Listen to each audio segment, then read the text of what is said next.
itu TV-nya orang ya nak, biar aja. Karena tahu ini nggak soleh.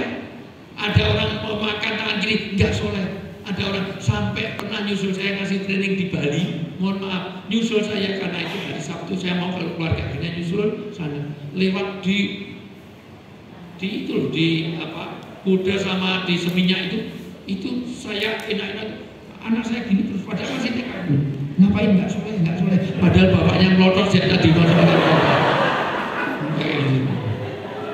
dan alhamdulillah sampai detik ini mudah diinstruksi. Kalau ada saat didiem aja, oh nggak soleh, ini nggak soleh. Tapi kalau nggak biasa dari kecil, dipukul aja malah menghindar. Nggak kena, malah gede pukul. Aku nggak bisa mukul. Maka nanti belajar bagaimana ibu-ibu yang baik itu siapa? Yaitu Siti Hajjah, mendidik anaknya sampai taat kepada orang tuanya. Ditinggal pergi berapa tahun? Siti Hajjah itu ditinggal pergi, setiap mau melahirkan ditinggal pergi berapa tahun? Ada yang tahu? 50.000? Masih ada ini? Ya. Oh, nggak ada tahu. 13 tahun. 13 tahun ditinggal, tapi begitu pulang, suaminya pulang, aku lihat dalam mimpiku nyembelih kamu. Terus jawabannya Ismail ya. Ada habis ini nanti dibaca. Satu ya saya ulang nanti habis ini baca. Tadi apa? Berlaku lembut. Jadi boleh orang itu kalau pukulan tidak harus. Orang itu kalau sudah terdidik nggak perlu fisik. Didiamkan di ini aja dia sudah tahu bahwa ini nggak. Nah, jadi sama dengan suami istri. Kalau ada nggak perlu sampai KDRT. Orang kalau ada kesalahan suami, kesalahan istri, ada sesuatu yang nggak nyaman. Ini kita enak-enak baca Quran, TV-nya dikencengin, itu kita terus diem baca Quran. Oh maaf ini TV ini karena tahu ini kesalahan. Ya, jadi bagaimana berlaku, tidak boleh berlaku kasar, tidak boleh bersikap keras dan berhati kasar, tentulah mereka menjauhkan diri dari sekitarnya. Terus? Karena itu maafkanlah. Yang keempat, biasakanlah memberi permakluman, maaf. Terus? Dan mohonkanlah ampunan untuk yang mereka. kelima, kita itu nggak pernah mendoakan, jadi bagaimana kita doa kepada anak, suami doa kepada, jangan para ibu-ibu juga nggak tahu doa kepada suami. Ada 4 doa, siapa yang tahu? Bisa cari 4 doa istri kepada suami kalau suami keluar rumah. Ayo. Nggak pernah didoakan, maka wajar kalau suami nggak begitu. 1 doanya, ya Allah jagalah matanya. 2 jagalah hatinya. 3 jagalah hartanya. 4 ubahlah niat jeleknya. Jadi ibu kalau suami keluar rumah 4 ini yang didoakan. Jagalah mata, jagalah hati. Mata hati ini nanti berpengaruh pada harta. Ya, pada harta, maka jagalah hartanya itu untuk cari rezeki yang berkah. Yang keempat, ubahlah niat jelek jadi kebaikan. Insya Allah bebas dari KDRT, bebas dari perselingkuhan, bebas dari itu karena biasa ada doa. Dan suami setiap bulan doanya titipkan anak istri kepada Allah. Maka terjadilah Ibrahim. Sekarang As-Sofat ayat 102 dibaca sekalian. As-Sofat 102. Saya bikin sekitar 111 slide, ini baru 1. Jadi ini betul saja. Ini bingung aja. Ya, As-Sofat 102 langsung. Sebetulnya harusnya dari 100 Robi Ablim Nasolihin itu, tapi ini 102. Ya. As-Sofat 102. Ayo siapa biar interaktif ya, enggak. Ya, tetap tak kasih 50.000. Ya. Ya. Enak kan? Padahal saya nggak jelas loh, saya dapat bangga mata. Saya tahu. Ya. Bismillahirrahmanirrahim.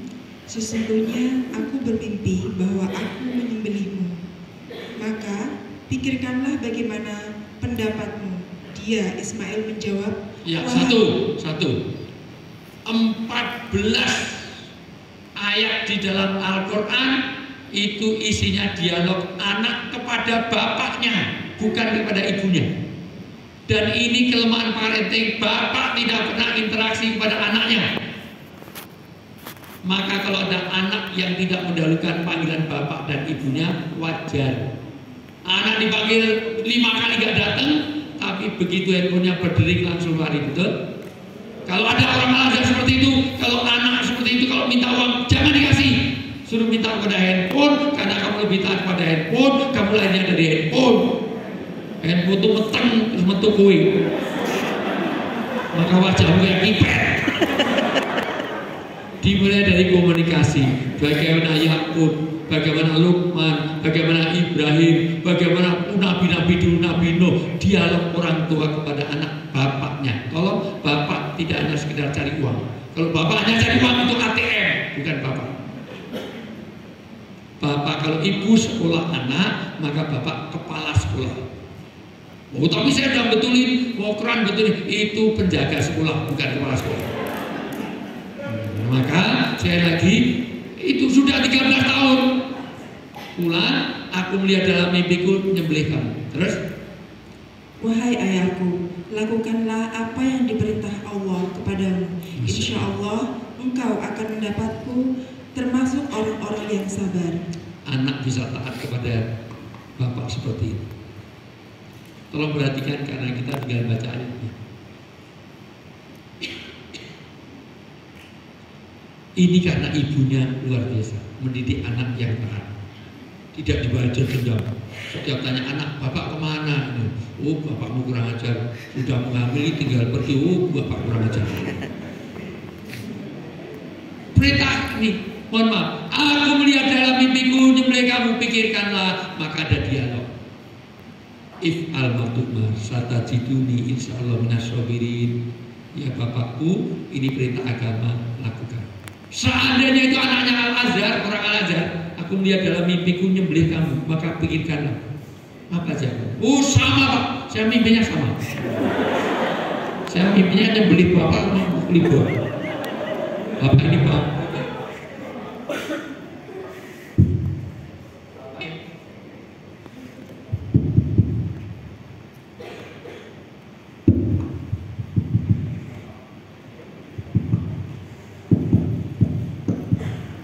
Ya, mati itu memang 3 misteri. Kematian itu ada 3 misteri. 1 aukot, 2 amkan, 3 asbab. Kita tidak tahu kapan, di mana dan apa penyebabnya. Maka enak-enak nerangkan mati mungkin. Ya, mati itu nggak tahu kapan, betul nggak?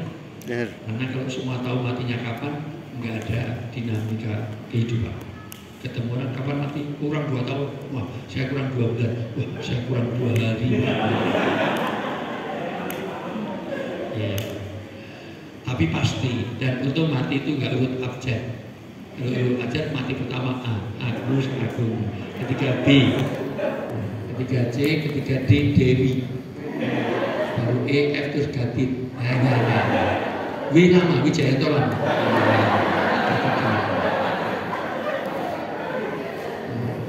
Tapi bisa saja dari Z, bisa dari Zainal, Zulkifli bisa juga. Tapi seringnya dari A, seringnya dari Ali Jaber, Arifin Ilham, gitu, Al-Bukhari gitu aja gitu ya. Baru nanti G, Gatit, baru W, Wijayanto. Bu, jadi sampai mana tadi? Betapa As-Sofat S102 ini kematian itu nanti mulai tema nih. Kapan, di mana dan apa penyebabnya nggak? Orang sehat segar terus mati ada nggak? Orang tidur 12 mati ada nggak? Orang tidur kalau ditabrak langsung apa truk lepas kendali masuk rumah. Depan itu ada anak masih muda belia, mahasiswa, enak-enak mancing, padahal masih muda belia, enak-enak mancing sambil ngerokok, rokoknya jatuh, mati. Rokoknya masih muda, serius, masih muda. Ya sak vokalis ini lah, masih muda seperti itu, enak-enak mancing sambil ngerokok, rokoknya jatuh, mati. Rokoknya serius. Iya sekarang rokoknya besok orangnya juga. Jadi inilah parenting. Jadi pentingnya hubungan. Next ya. satu poin aja dari 3 poin. Ya, kenapa? Karena nanti jariah itu adalah anak yang soleh. Di antara yang saya berikan anak yang soleh. Ini ada 2 pesan moral. 1, jadilah anak yang soleh. 2, ciptakan anak yang soleh. Maka birru abaukum tabirrukum abna'akum. Kalau sekarang Anda sudah baik pada orang tua Anda, tugas Anda adalah mendidik anak-anak yang bakti, yang soleh, yang solihah. Insya Allah yang hadir sini nggak ada yang, insya Allah ya, yang hadir sini nggak ada yang durhaka pada orang tua. Masalahnya bagaimana kita mendidik anak-anak yang soleh dan solihah. Kenapa? Ini menjadi penting karena begini, Bapak Ibu yang saya muliakan. Hubungan orang tua dan anak itu kenapa jadi jariah? Karena nanti ridha Allah pada ridha orang tua, murka Allah pada murka. Kenapa dikaitkan dengan orang tua? Karena anak sakit, orang tua ikut sakit, betul nggak? Tapi orang tua sakit, anaknya ikut sakit. Bahkan orang tua menggantikan anaknya. Saya pernah alami, anak saya mosok, istri saya tugas ke luar negeri, tiba-tiba anak 3 yang sakit 2. Sampai saya berdoa, ya Allah, mbok yang sakit saya saja, biar anak saya sehat. Orang tua menggantikan anaknya, betul? Tapi jujur, siapa yang di sini? Siapa yang mau menggantikan orang tuanya? Orang tuanya ada pikun, Parkinson, tremor, stroke. Ya Allah, mbok yang stroke saya saja, biar orang tua saya jadi guru di Al-Azhar. Ada yang mau? Bahkan saya melihat langsung bagaimana, saya pernah lihat, saya orang daerah, saya di Solo, pernah lihat, saya lahir di Solo, mohon maaf, pernah lihat seorang ibu bayi, waktu bayinya, anaknya kecil pilek, dia nyedot ingus anaknya. Yang pernah lihat? Pernah alami? Nyedot umbeli anaknya. Tapi jujur, siapa yang mau nyedot umbeli bapaknya? Ya bapak pilih kok nggak sedot umbeli bapaknya. Dulu bersihkan kotoran, bersihkan najis anak kita dengan ikhlas, ya Bu. Senang, puas, anaknya ngompol senang. Tapi nanti giliran kita yang sakit, anak kita pilih bayar pramurti, pilih bayar perawat untuk bersihkan, betul? Maka ini hubungan orang tua. Maka ini bagaimana memberikan anak soleh ini, dan jangan mimpi anak kita soleh dan solehah kalau bapak ibunya tidak soleh dan solehah. Kaca orang meninggal, buah tidak akan jatuh dari pohon. Nah ini pesan next ya. Untuk itu tugas orang tua ada 4. Dibaca, yuk MC-nya. Ya, ada bacaan.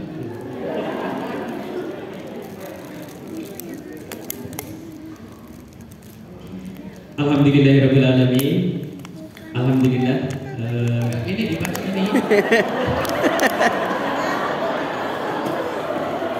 Baiklah. Bismillahirrahmanirrahim. Keturunan yang kuat. Wal yakhshal ladzina law taraku min khalfihim dzurriyyatan di'afan khafu 'alaihim falyattaqullaha wal yaqulu qawlan sadida. Yang artinya, dan hendaklah takut kepada Allah orang-orang yang seandainya meninggalkan di belakang mereka anak-anak yang lemah. Seluruh ulama sepakat, NU dan Muhammadiyah sepakat. Padahal jarang loh NU Muhammadiyah sepakat. Lebaran aja beda, ada Jumat, ada Sabtu. Kemarin saya doa mudah-mudahan bedanya 4 hari, jadi liburannya panjang gitu. Kalau saya ikut yang awal aja lah, paling cepat siapa aja. Tapi dalam ayat ini NU Muhammadiyah sepakat bahwa keturunan yang lemah pertama adalah lemah secara batiniah, yaitu keberagaman, keimanan dan akidahnya. Maka jangan sampai baik lepas saya, karena berkaitan dengan ayat yang lain. Nabi Yakub tanya, "Ma ta'buduni min ba'di?" Bagaimana tentang ibadahmu?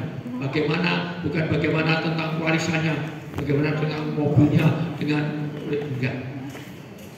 Tapi satu, tugas kita adalah menciptakan orang yang kuat di dalam keberagaman karakter. Terus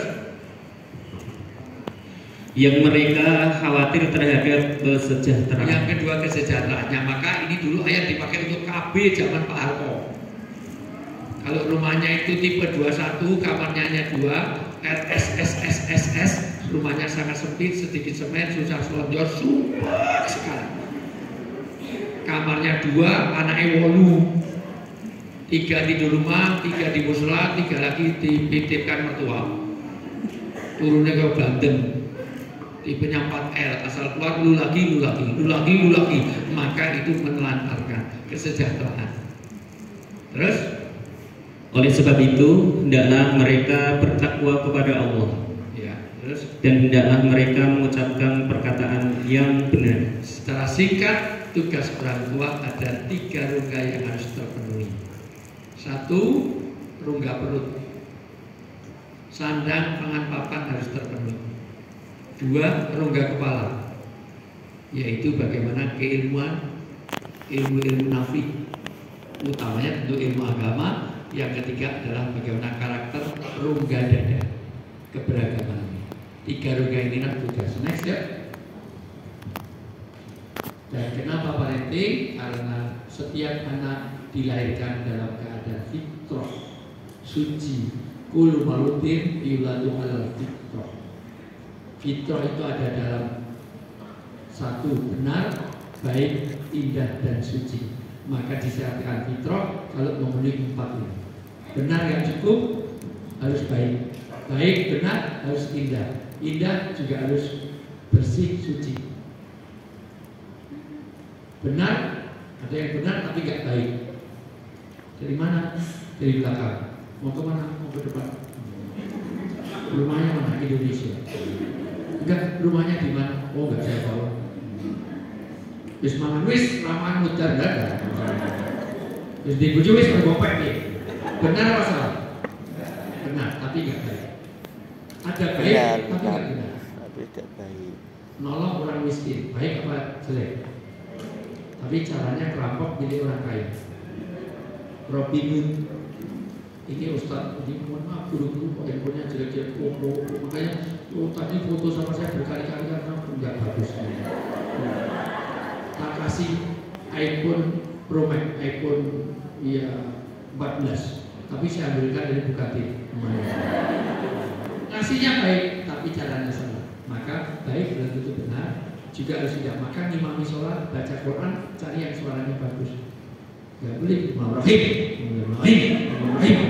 mau bentak-bentak, mau THR-nya gak keluar kurang baca. Ini yayasan yang sekarang ini kurang masalahnya. Tapi indah pun juga harus benar. Mentang-mentang seniman, sholat diiringi musik, boleh nggak?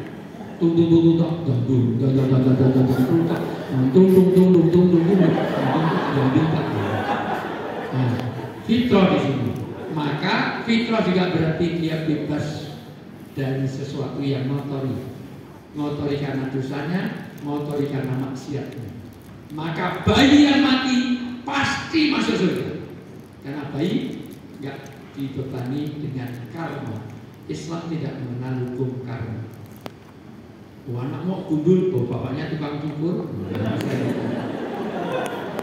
Anakku kok tiba-tiba matanya kok besar sebelah. Oh, bapaknya kameramen. Jadi nggak ada hubungannya.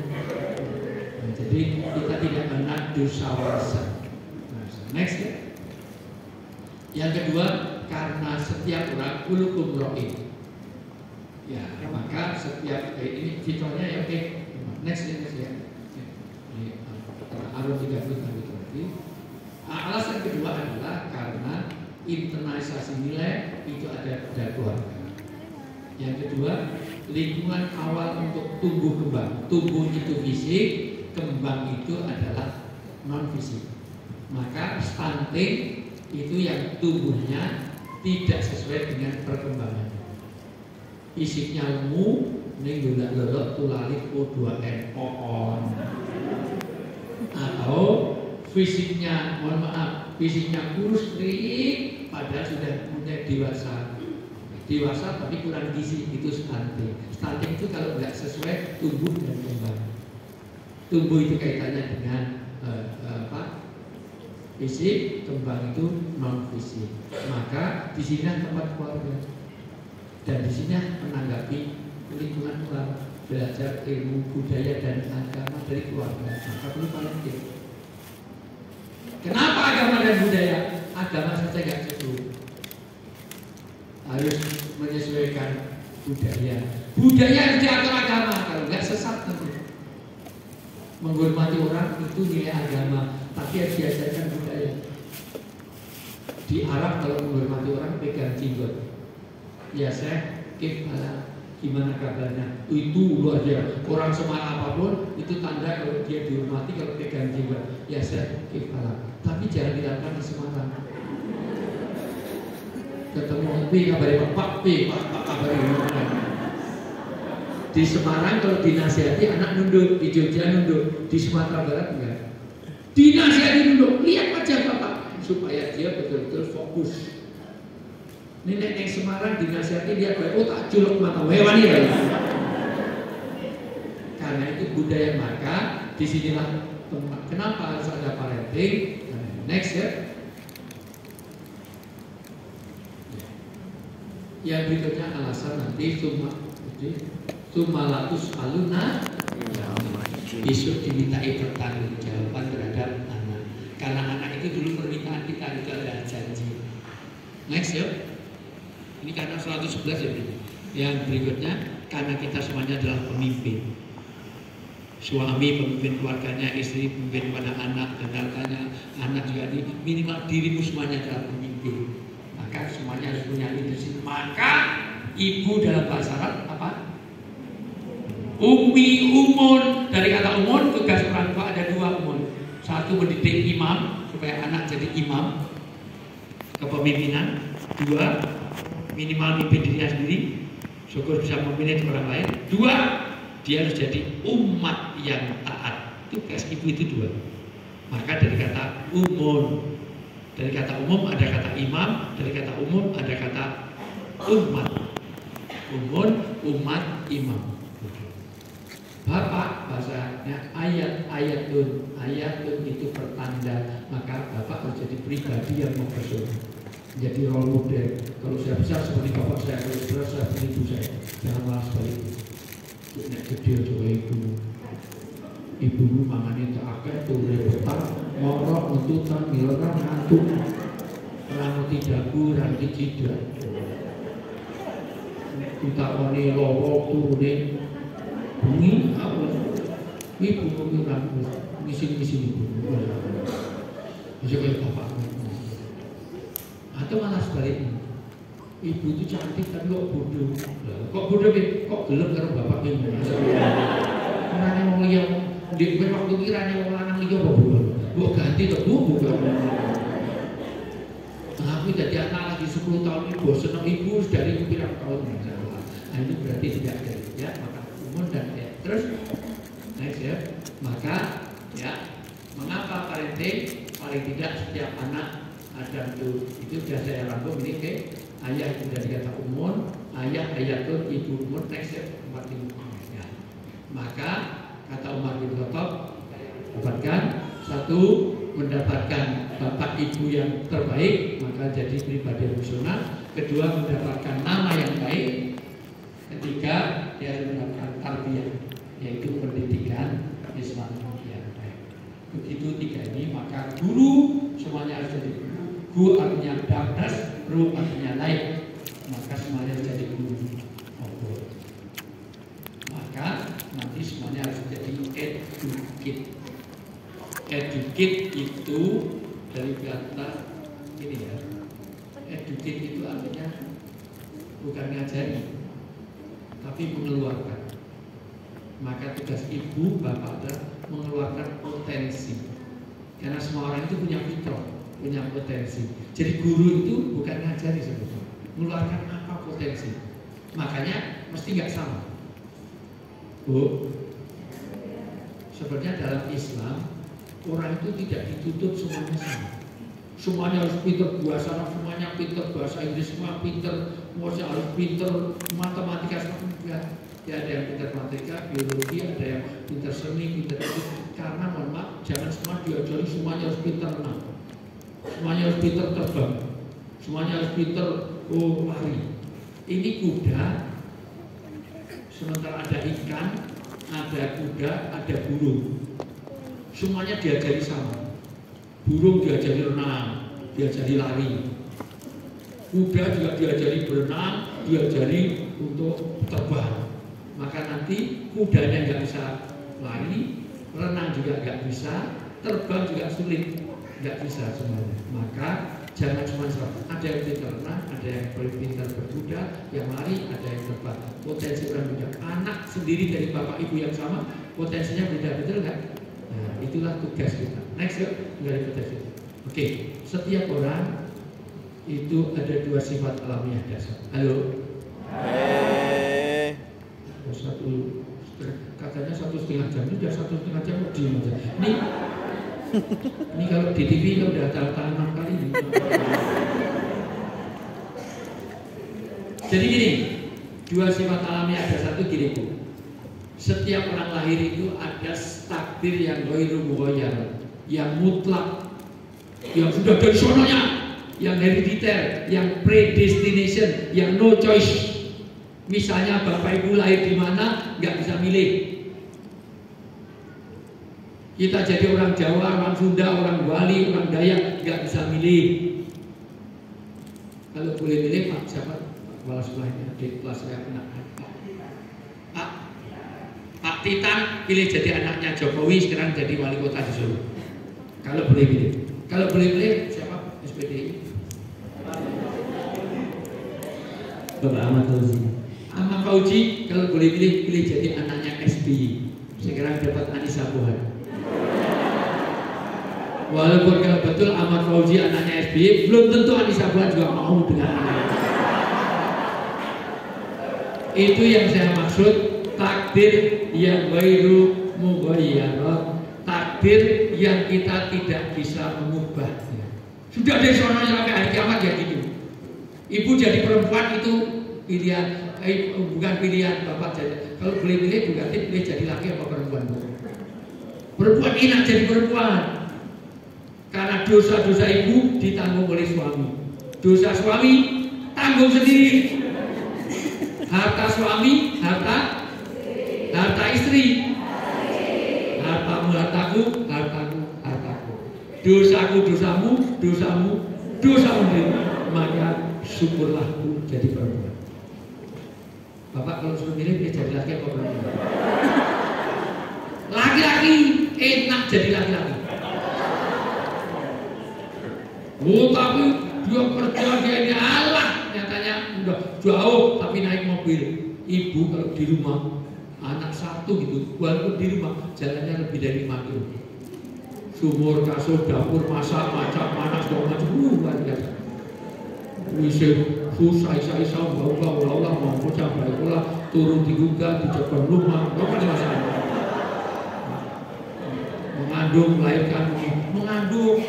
Bapak nggak pernah ngandung itu susah loh. So gede, berat dalam itu cilik, bisa mikir. Melaku gue bawa drum band, ini kesel, mengkurap pertimbangan, rumah kayak kuburan. Wah, sekolah teman. Maka syukurilah. Jadi laki-laki juga berat. Ibu jadi perempuan juga enak. Tapi melahirkan berkali-kali. Yalah nyatanya berkali-kali. Bapak disunat. Disunat itu sakit. Ada yang sunat sampai 2 kali, 3 kali. Makanya nggak pernah. Naik melahirkan kalau terdengar jadi ini. Tapi itu nggak bisa milih. Yang kita milih anak jadi tertib, jadi sopan, jadi soleh atau jadi maksiat itu dididik. Anak kiai belum tentu jadi santri. Anak kiai jadi gali mungkin nggak? Anak gali jadi kiai bisa nggak? Karena itu achievement. Itu sesuatu yang bisa diusahakan. Itu bukan prescribe. Ini ada sesuatu usaha. Maka sebetulnya ini kalau ada ini biasanya saya pakai simulasi dengan nyobek kertas. tapi ada yang enggak disediakan ya. Ada kertas? Enggak, maksudnya semuanya bawa kertas saja atau enggak? Enggak ada ya. Ada, sebentar ya. Atau tisu, ambil tisu bagi saja tuh. Enggak, masing-masing bahas satu tisu itu. Ya, ayo, masing-masing bahas gini semuanya. Ya, masing-masing punya satu lembar. Oke, inilah kalian. Ya.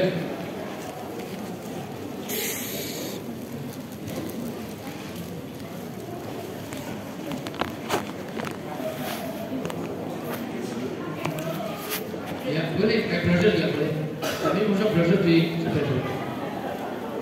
Gak apa-apa, browser aja, browser juga gak apa. Nanti minta lagi. Ya, kertas boleh. Yang ada kertas, nggak ada kertas itu. Ya, pegang begini semuanya. Pegang, boleh. Ya. Saya minta tolong dalam hitungan 4 pejamkan mata, ikuti instruksi saya. Semuanya siap? Siap ya. Dalam hitungan 4 semua pejamkan mata, fokus untuk yang dipegang kertas maupun tisu. Oke? 5, 4, 1 merem, fokus untuk dia. Rabalah tisu dan kertas itu. Setiap tisu kertas ada kehalusan yang berbeda. Kalau Anda menganggap yang lebih halus, maka taruh di depan. Maka di depan adalah yang halus. Oke? Sudah? Kalau sudah, hitungan pertama, mohon maaf, perintah pertama, lipat kertas dan tisu itu menjadi 2 bagian yang sama. Dilipat jadi 2 bagian yang sama. Sambil merem, jangan lihat siapapun, fokus untuk ini. Lipat jadi 2 bagian yang sama. Kalau sudah, sobek di pojok kiri atas sedikit, ditaruh di pangkuan supaya tidak mengotori. Sobek sedikit, pojok kiri atas, sobek sedikit, sobekannya ditaruh di pangkuan. Oke? Kalau sudah, sekarang lipat lagi jadi 2 bagian yang sama, berarti jadi 1/4. Semakin kecil, ini paling. Lipat lagi jadi 2 bagian yang sama. Ya. Sekarang sobek bagian pojok kiri atas dan kiri bawah. Kiri atas dan kiri bawah. Ya, di atas dan kiri bawah sobek kecil. Ya. Lipat lagi menjadi 2 bagian yang sama, berarti menjadi 1/8. Lebih kecil lagi. Sekarang sobek bagian pojok kiri atas dan kanan bawah. Kiri atas dan kanan bawah. Lipat lagi jadi 2 bagian yang sama. Pasti akan berbeda, ya. Itu. Sudah di depan. Sekarang sobek bagian pojok kiri atas. Kalau agak sulit dibuka kembali sedikit, pokoknya pojoknya harus ada tersobek. Terus masih bisa dilipat lagi, tidak terlalu kecil, sudah cukup. Dalam hitungan 4, maka buka mata Anda dan buka hasilnya. 5, 4, 3, 2, 1. Buka dan tunjukkan hasilnya. Buka, bandingkan dengan kanan, kiri, depan, dan belakang Anda. Bandingkan hasilnya dengan kanan, kiri, depan, belakang Anda. Bandingkan dengan kanan, kiri, depan, belakang Anda. Ya. Oke? Kalau sudah, saya mau tanya, siapa yang tidak ada lubangnya sama sekali, tunjuk diangkat. Yang tidak ada lubangnya sama sekali. Ini kok bisa nggak ada lubang kok nyangkat? Lubangnya banyak ya. Oke. Nggak ada lubang, ya tolong diangkat, yang nggak ada lubang. Terus selama ini gimana? Bu kok nggak punya lubang itu gimana? Bu? Kok bisa hidup itu maksudnya? Sudah? Yang lubangnya 1 diangkat, yang lubangnya 1. Ibu lubangnya cuma 1, Bu. Jadi selama ini cuma 1 lubang aja hidup. Hidup dengan 1 lubang, ya. Hidup. Oke, lubangnya 1, yang hidupnya, yang lubangnya 2. Yang lubangnya ya kan 2 merem. Jadi kan oke, lubangnya 2, angkat. Itu banyak kok yo, nggak saya hitung ya. Ya, dua. Ya, oke, dua. Oke, yang lubangnya 3 diangkat. Lubang 3, saya ingin yang mayoritas, oke.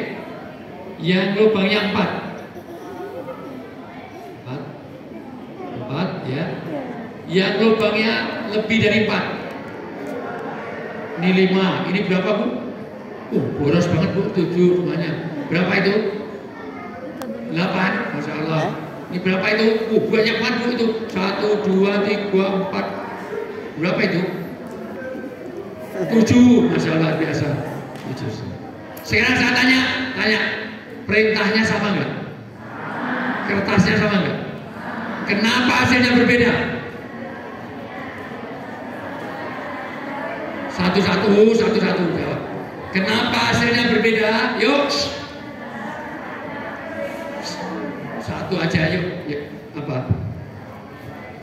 Cara melipat, maka cara mendidik anak Anda menghasilkan hasil yang berbeda kalau cara mendidiknya berbeda. Setuju? Inilah parenting. 2, kenapa berbeda? Alasannya. Ini kalau di kelas saya di UGM, kalau jawabannya sama saya suruh keluar, nggak bisa jawab juga saya suruh keluar. Karena jawabannya tergantung ini. Semuanya jawaban bisa berbeda. Ayo. Kenapa? Cara mendidik menentukan. Ayo tunjuk jari. Ya. Ya. Fokusnya berbeda, hasilnya juga berbeda. Oke, betul? Pola pikir beda akan beda. Karena anak ini mau dijadikan apa tergantung pola pikir kita. Yuk, apalagi? Persepsi. Jadi karena persepsi antara kanan kirinya itu juga beda, diputar-putar nggak jelas ya. Ya terus, ya. Mungkin persepsi berikutnya. Udah, saya tanya seandainya tadi tidak saya suruh merem. Sama. Kemungkinan bisa samanya mungkin ya, karena bisa saling lihat, bisa saling menyesuaikan. Maka mendidik Anda kalau dengan merem, dengan ikut parenting, dengan disekolahkan di Al-Azhar itu sangat beda. Dan Anda tidak menyekolahkan di Al-Azhar, hanya merem, hanya Anda pakai persepsi Anda sendiri. Maka kenapa di Al-Azhar? Next ya. Ya, ini prinsip dasarnya. Nanti saya tinggal aja. Saya kasih kopi aja sendiri. Ya, ini prinsip dasarnya semuanya. Ya, saya berharap semuanya. Terus banyak orang. Ya, kenapa di Al-Azhar sekarang dibaca saja? Yuk, Mas. Kenapa anak di sekolah Al-Azhar? Yang pertama adalah orang tua tenang dalam mencari nafkah. Dengan Anda menyekolahkan di sini, maka Anda menjadi lebih. 2, anak terjaga sholat 5 waktunya insya Allah berjalan. anaknya terjaga sholatnya, betul? Dibanding di rumah lebih tertib di sekolah apa di rumah? Ibunya aja nggak tertib. 3, anak terbiasa membaca Al-Quran secara teratur. lebih banyak baca Qurannya di rumah secara teratur di sekolah daripada di rumah. Terus Anak terbiasa melakukan sholat sunnah. sholat sunnah saya nggak tahu, tapi insya Allah ini terjaga. Ya, terus Anak terbiasa melakukan puasa sunnah. nggak tahu kalau sampai SD mungkin belum sampai Senin Kamis. Ya, terus ini. Anak terjaga dari pengaruh pergaulan bebas. Pergaulan bebas lebih aman di sekolah apa di luar sekolah? Terus Anak terjaga dari narkoba. ya, insya Allah nggak ada guru-guru yang menyebarkan narkoba. Ya, Anak terjaga dari pengaruh handphone. ya, bahkan penggunaan handphone lebih terjaga daripada di rumah. Bagaimana juga walaupun dia bawa handphone hanya jam istirahat atau jam apa. Ya, terus Anak terbiasa hidup mandiri, disiplin, dan sederhana. ya, lebih disiplin, jelas kesederhanaan karena pakai seragam, tidak boleh pakai tas-tas mewah dibanding ibunya waktu keluar rumah. Ya, pakai cincin aja ngomong sambil gini-gini. Gimana kabar? Jemput, sambil jemput tuh tanya kepada ininya, Bu, nanti pulang jam berapa? Pulang jam berapa? Karena cincinnya gede, tanya toilet lah, toiletnya itu kanan kiri lah, naik. Ayahnya Bugatti. Mau ke Jogja aja tanya harga salak, Bu, salaknya sekilo berapa? Sekilo, biar tahu kalau dia wali Al-Azhar. Tapi yang jual orang Jogja nggak mau kalah, giginya pakai emas. Sekilo Bu, 10.000. Insya Allah. Bahkan terus Anak selalu mendoakan kedua orang tuanya ya ada doa yang lebih teratur di sekolah terus. dan anak menjadi investasi berharga bagi kedua orang tua. Inilah kenapa tidak salah. Sudah hampir 2 jam sudah saya ini kok diem aja kamu itu jadi moderator malah setengah 11 jam. Ayo terus next ya, next. Terus ya ini kompetisi sekolah nanti terus ya terus. Nah ini anak sopo. Jadi secara fikriah, jasadiah, ruhiah anak, akidah, akhlak, ilmu nafi dan amal soleh dikondikan oleh orang tua, sekolah, masyarakat dan masjid. Ya. Nanti termasuk di luar sekolah dan masyarakat adalah sosmed, BA, Bitona, teman dekat segala macam. Gitu ya. Terus ya fungsi rumah terus. Jadi jangan sebagai restoran dan sebagainya. Rumah itu harus menjadi aman. Dan ada lagi lebih baik di sini rumah kita sendiri segala nikmat dunia yang kuasa semuanya ada di sini. Apa betul rumah kita tempat anugerah, tempat nikmat? Ibu walaupun di hotel Ciputra, di hotel resort, di hotel yang berbintang kira-kira di sana itu pengen pulang kan? Padahal rumah ibu dengan hotel itu lebih bagus banget. Lebih bagus hotel hanya apa rumahnya? Hanya nyelir hanya gitu. Ulang lagi. Ulang 1, 2, 3. Lebih baik di sini. Ini dulu sebentar ya. Ayo ngapain? Ayo, apa enggak? Ada browsing sebentar. Browsing sebentar ya. Ya. Judulnya apa itu? Rumah kita, ayo. Ya, jangan kemana-mana. Saya akan kembali setelah. Ngapain? Makan snack saya malah sama sekali nggak itu. Saya aja nggak dapat snack sama sekali. Ada buah tapi kapan makannya ini? Ini masukkan mobil aja ya, Dewi. Ayo dikasih jeda dulu bentar untuk. Ayo, bisa nggak? Nggak bisa? Hah? Ya udah pakai vokal aja. Ya, vokal.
Semuanya ada di sini.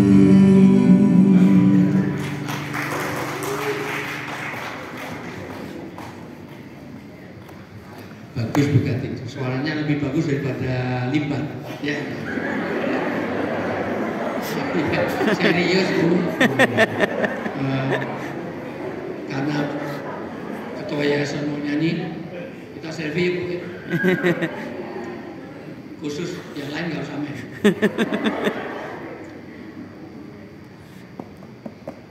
Nggak usah ya, ini yang bening-bening gitu. Ya. Ini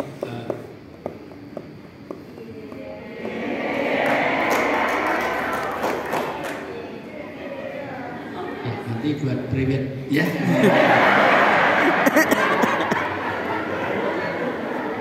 Saya kembalikan udah sekian banyak. Nanti slide saya banyak sekali. Memang saya biasanya nggak cukup sekali 2 kali karena nanti bicara tentang di era digital itu problemnya macam-macam.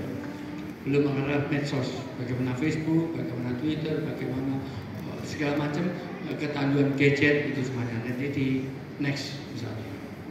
Baik, saya kembalikan. Baik, mari kita beri aplaus bersama untuk pembicara kita. Alhamdulillah Bapak Ibu sekalian, kegiatan penyampaian materi tentang Islamic Parenting oleh beliau Dr. Andes Haji Wijayanto MA telah disampaikan banyak sekali. Tentunya untuk melengkapi session dari pemaparan materi ini, izinkan kami membuka 2 sesi tanya jawab, Ustaz. Okay. Setiap sesi pertanyaan ada 2 penanya. Oleh karena itu, saya persilakan dari ibu-ibu terlebih dahulu untuk sesi pertama. Sebelah kiri saya 1. Terus untuk bapak-bapak, karena kita sebagai orang tua, bapak-bapak juga perlu bertanya. Karena posisi kita sebagai pemimpin dari. Assalamualaikum warahmatullahi wabarakatuh. Selamat siang Ustadz, mohon izin bertanya. Dengan Bu saya. Oh ya, nama saya Nailul Fauzia, bunda dari Muhammad Ahza kelas 5 Yunus. Ya Tat, mohon izin, apakah perlu adanya reward dan punishment untuk mendidik anak? Lalu reward dan punishment yang seperti apa Tat? Yang baik untuk anak, yang menjadikannya nanti kebiasaan yang baik agar anak lebih disiplin dan lebih bertanggung jawab. Terima kasih. Wassalamualaikum warahmatullahi wabarakatuh. Waalaikumsalam warahmatullahi wabarakatuh. Terima kasih Bunda Arza telah memberikan 1 pertanyaan. Untuk berikutnya dari bapak-bapak yang sebelah ujung di sana, kami mohon dibantu untuk panitia menyampaikan mic-nya.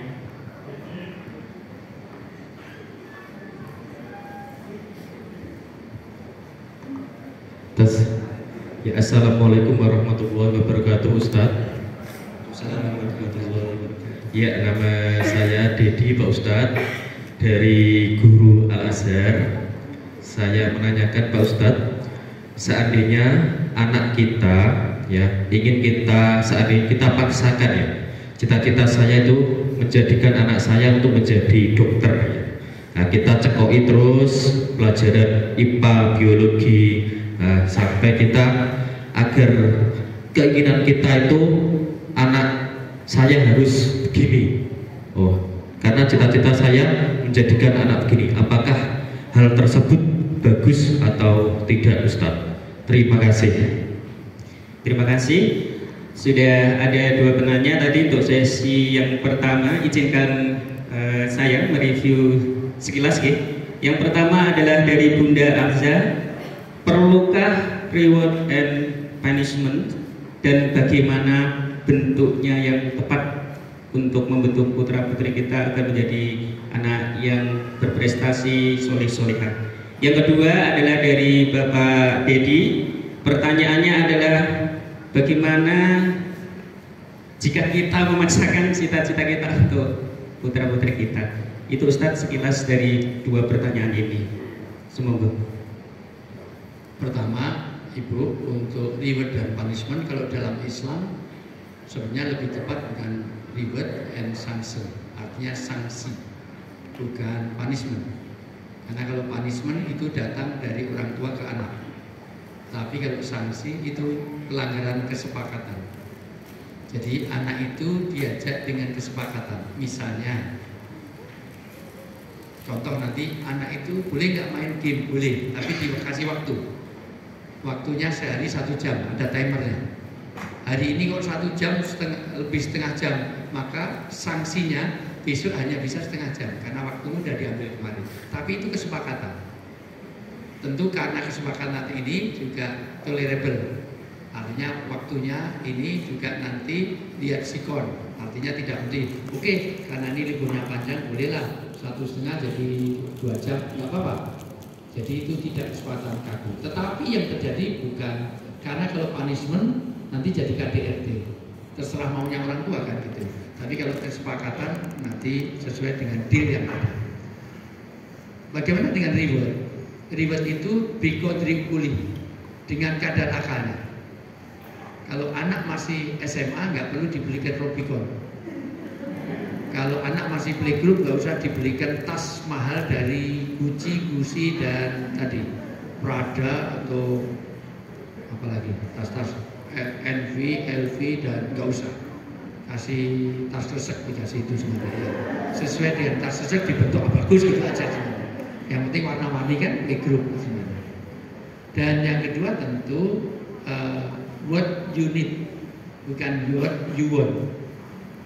Jadi kita ngasihkan hadiah itu boleh, tetapi yang diperlukan, bukan yang diinginkan. Kalau anak kita sedang sakit kira-kira, saya tanya, anak itu pengen es krim apa obat? Ya. Kalau anak itu kalau sakit pengen diajak ke rumah sakit apa diajak piknik? Ya. Kalau kita inginkan, ya apa yang diinginkan, diajak piknik, kasih es krim, insya Allah 3 hari anaknya billahi taufik. Maka kita berikan what you need. What you need itu dikasih obat, tapi yang manis.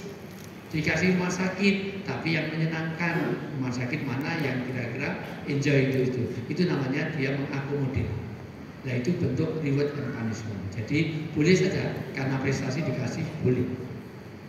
Orang beragama itu dikasih surga juga, ada nerakanya juga. Tapi kan deal, buat kalau kamu begini, artinya gini, kamu begini. Nah. Tapi sesuai dengan usianya. Kali minas biqadri ukulihi. Kalau kita mau berdialog, diskusi, sharing dengan anak sesuai dengan kalau anak playgroup TK, SD, SMP beda, SMA juga beda. Ya, gitu. Dulu ketika anak kecil, nanti diajak ke mall, senang. Kalau udah mahasiswa diajak ke mall, ngapain? Malah benci kalau sama bapak ibunya ganggu, mending sendirian misalnya gitu.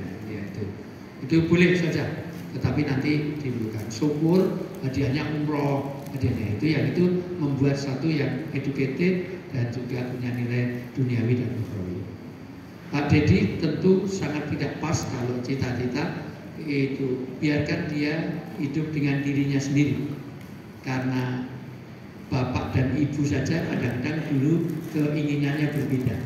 Jangan paksakan anak sesuai dengan apa yang dimaui bapaknya, apa yang dimaui ibunya. Bapak dengan ibunya aja kadang-kadang nggak sepakat. Ya, gitu. Jadi biarkan anak sesuai dengan talenta yang ada, bakat, minat. Makanya secara psikologis harus disesuaikan dengan bakat dan minatnya. Jangan paksakan orang itu bisa terbang kalau memang dia bakatnya berlari. Kalau dia bakatnya berenang, jangan dipaksakan diajari terbang, nanti terbangnya nggak bisa, renangnya juga nggak ada. Maka ikan itu kalau diajari lari dan diajari terbang, selamanya malah terbangnya nggak bisa, renangnya juga makin lupa. Nah, maka sesuai bakat dan minatnya dan sesuai dengan fitrahnya tadi. Nah, jadi masih orang dibikin fitrah untuk berbeda. Dan memang asas kehidupan ini bikin beda.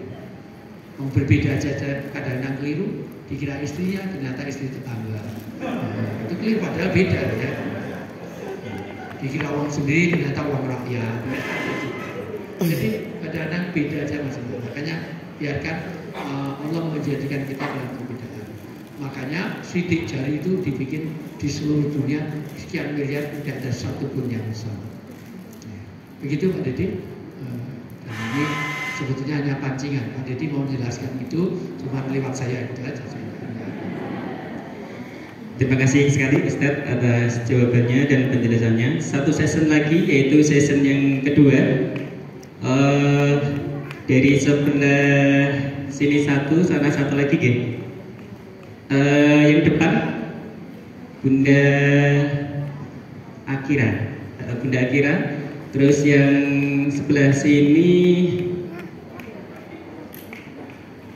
yang hitam sampai berdiri. Amin. Iya. Untuk panitia, oke. Dari Bunda Akira dulu, silakan Bu. Assalamualaikum Ustadz, saya Mama Akira. Saya mau bertanya, kapan apa pertanda anak itu bisa mulai dilepas, bisa membuat keputusannya sendiri, kita bisa percaya sama dia gitu. Karena terakhir saya melarang sesuatu, dia bilang, Mama aku tuh udah gede gitu, jangan digituin terus, seperti itu. Begitu Ustadz, terima kasih. Terima kasih Mama Akira, pertanyaannya sudah kami tangkap. Berikutnya adalah pertanyaan dari sebelah ujung kanan saya. Kepada panitia, mohon bantuannya untuk menyampaikan mic-nya. Sambil dibuka slide saya biar nanti nggak terlalu lama gitu. Terus ya. Terus tahapan terus. Terima kasih. Assalamualaikum warahmatullahi wabarakatuh. Waalaikumsalam warahmatullahi wabarakatuh. Pertama-tama saya ucapkan alhamdulillah ya bisa bertemu dengan Ustadz Wijayanta di sini.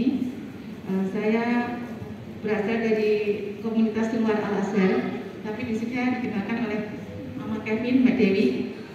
Saya munasifah guru dari SD Negeri Tambak Cidul 2. Yang saya tanyakan di sini tentang pemberian nama ke anak yang harusnya bagus itu ya Ustaz ya. Saya merasa memberi nama anak saya sudah bagus, tetapi memang saya singkat M titik, misalkan nama anak saya M titik Fadlan Ramadan Salim misalkan gitu. Yang kedua M titik Fadli gitu.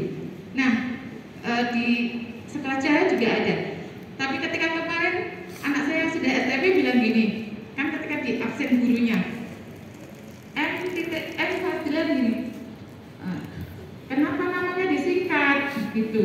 Jadi ketika anak saya, Bunda nama saya kok disingkat, kata guru saya, mau lebih baik jangan disingkat gitu. Saya merasa agak kurang apa ya, jadi gelo gitu Ustaz. Itu bagaimana menurut Ustaz untuk menyikapi itu dan menerangkannya anak gitu. Terima kasih. Assalamualaikum warahmatullahi wabarakatuh. Waalaikumsalam warahmatullahi wabarakatuh. Izin review sekilas dari Mama Akira. Pertanyaannya kurang lebih adalah kapan kita sebagai orang tua memberikan kewenangan Ustaz, kewenangan untuk menentukan tanggung jawabnya ataupun bertanggung jawab sehingga nanti bisa bertindak, bersikap secara baik gitu.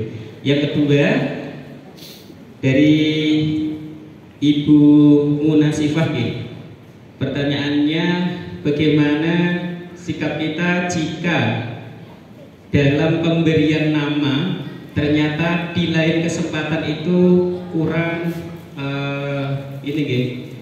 kurang menjadikan bangga anak kita. Salah satunya kasuistiknya adalah penyingkatan nama itu Ustaz. Monggo Ustaz, terima kasih. Ya. Pertama, kapan sesuai dengan tahapannya. Itu banyak di sekolah, ini cenderung sering mengalami kontak sosial dan melibatkan interaksi verbal, merupakan masa pembentukan karakter dan kepribadian yang mana ini. Maka next ya. Oh ini sebelumnya ya. Jadi terus berarti bawahnya terus bawah terus ya. Terus bawah itu atas ya, bawah ya. Terus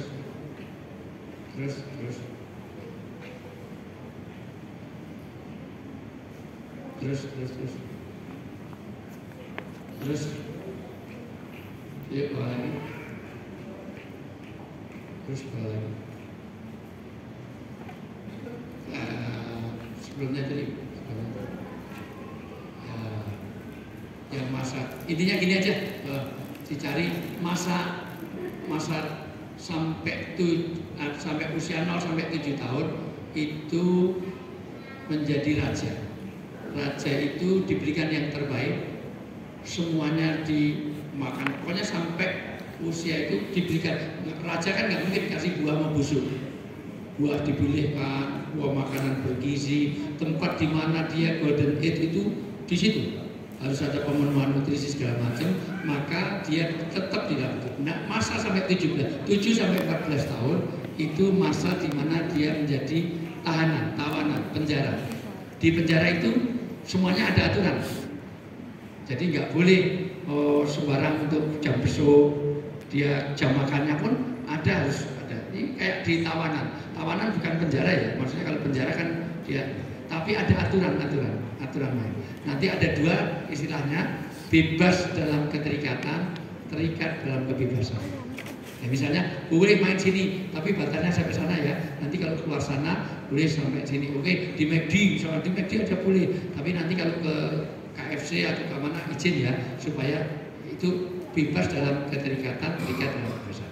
Tapi kalau udah masa SMA sampai dia kuliah, dia harus jadi sahabat. Jadi sudah mulai diajak memutuskan bersama.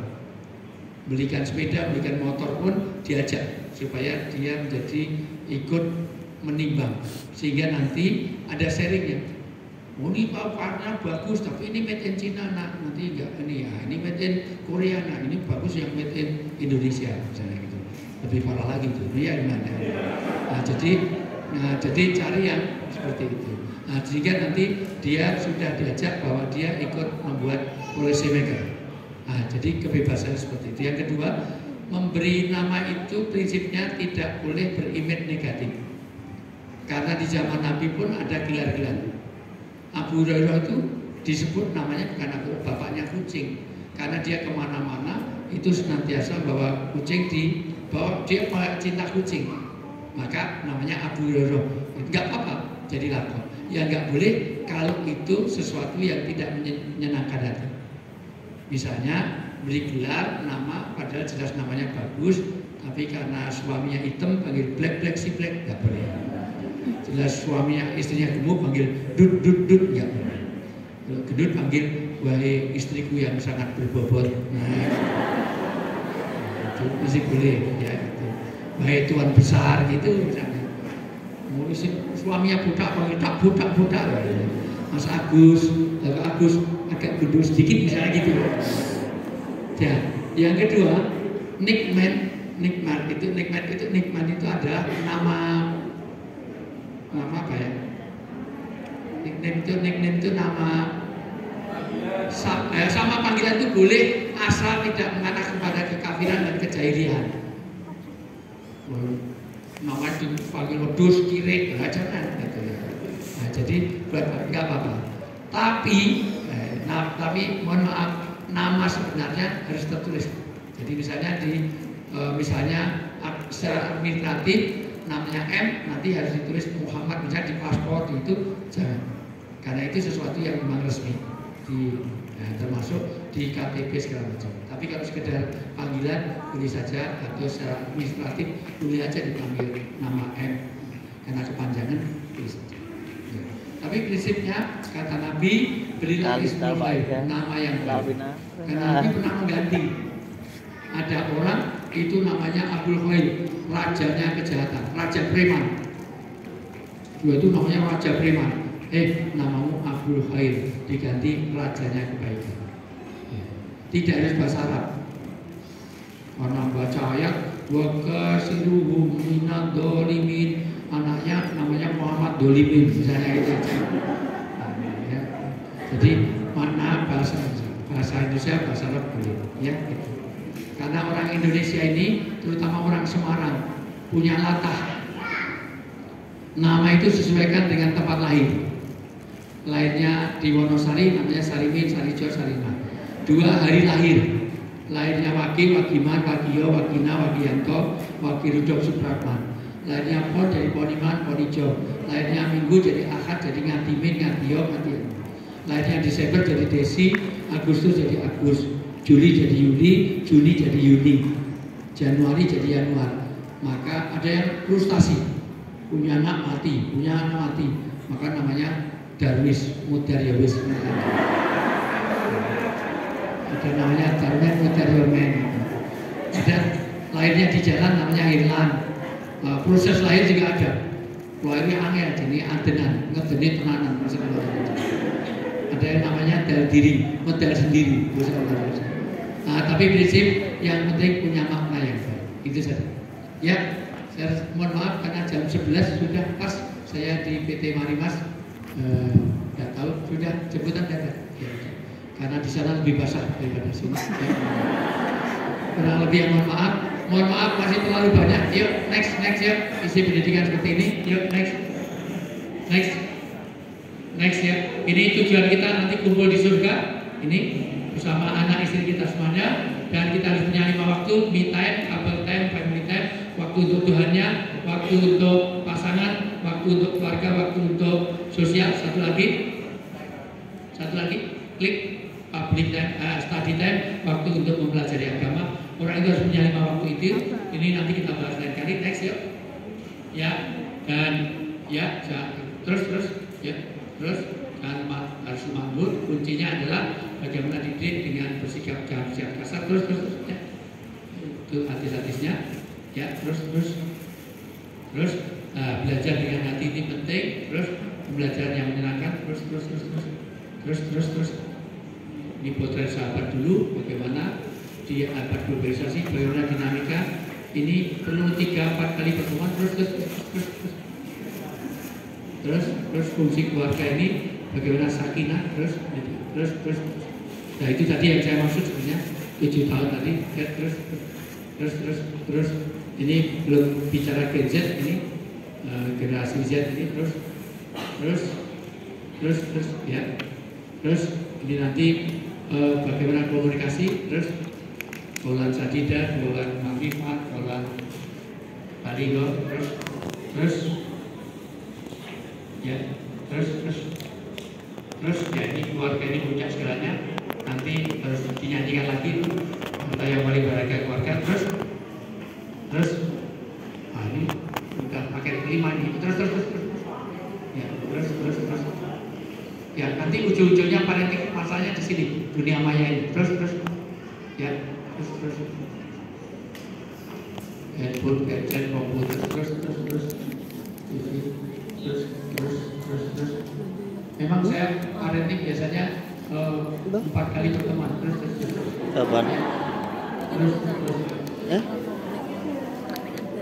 dan apa kok neng ono?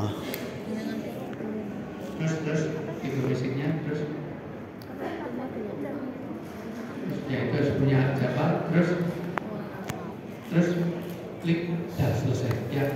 Klik sekali lagi. Klik. Terus ke bawah itu ke atas semuanya. Ke atas, ke bawah. Nah, terus nah, selesai itu. Tepuk tangan untuk Assalamualaikum warahmatullahi wabarakatuh. Bicara kita. Waalaikumsalam warahmatullahi wabarakatuh.